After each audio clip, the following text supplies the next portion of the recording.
Hello friends, welcome back to healthy life channel. आज हम करने वाले हैं बहुत ही आसान आसन और जो बहुत ही ज़्यादा लाभकारी है। सभी रोगों के लिए बहुत ही लाभकारी है, लेकिन हर कोई इसे करना नहीं चाहता है। या तो वो मोटापे की वजह से नहीं कर पाते हैं या कोई रोग होता है उसकी वजह से नहीं कर पाते हैं। लेकिन अगर आप इन सूक्ष्म क्रियाओं को करके ये आसन करते हैं तो आप आसानी से इस आसन को कर सकते हैं। तो सबसे पहले हमें पंजों को तानना है और अंदर खींचना है।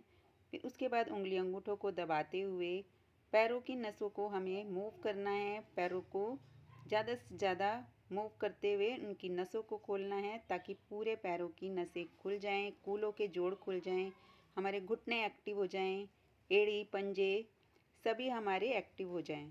उसके बाद ही हम इस आसन को कर सकते हैं। तो पंजों को दाएं बाएं इस तरह से कर लेना है, छोटी उंगली को आसन से लगाते हुए। सबसे पहले सूक्ष्म क्रियाएं करें, बहुत ही लाभकारी हैं सूक्ष्म क्रियाएं। जो लोग खड़े होकर हैवी आसन नहीं कर सकते हैं, पैरों की सूक्ष्म क्रियाओं के द्वारा अपने घुटनों को, अपनी पिंडली, अपनी एड़ी के दर्द को ठीक कर सकते हैं, अपने पैरों को स्वस्थ बना सकते हैं। इस तरह से राउंड में घुमाएंगे। इसी तरह से दूसरी साइड भी इसे घुमा लेंगे। दोनों साइड में पंजों को घुमाना है। इस तरह की हमें सूक्ष्म क्रियाएं रोजाना करनी चाहिए, जिससे हमारे पैर स्वस्थ होंगे, हम घूम फिर सकेंगे और जीवन को आसानी से जी पाएंगे। अब पैरों में थोड़ा सा फासला करें, लगभग कंधों जितना। एक पैर को आगे और एक पैर को पीछे इस तरह से करते जाना है। यह हमें छोटी छोटी सूक्ष्म क्रियाएं रोजाना करनी चाहिए। अब दोनों पैरों को अंगूठों को मिलाते हुए दाएं बाएं लेकर जाएंगे। अब दोनों पैरों को सेंटर में ले आएं। अब रखेंगे दाएं पैर को बाईं जंघा के ऊपर। अब दोनों हाथों की ग्रिप बनाएंगे, घुटने के ऊपर रखेंगे और घुटने को चलाते जाना है। हर बार घुटना आसन से लगाने का प्रयास करें। कोहनियों को ज़्यादा से ज़्यादा सीधा रखें, उससे कमर गर्दन स्वतः ही सीधी होगी। घुटने को एक बार हृदय से लगाएं, एक बार आसन से लगाने का प्रयास करें, जिससे कूल्हे के जोड़ खुलेंगे, एक एक नस खुलेगी, घुटने मजबूत होंगे। अब दोनों हाथों से पैरों को ऊपर उठाते हैं और आगे पीछे करते जाएंगे। आगे जितना आगे लेके आ सकते हैं उतना आगे लेकर जाएं। पीछे लाएं तो एड़ी को नाभि से लगाएं। सेम क्रिया दूसरी साइड से करेंगे।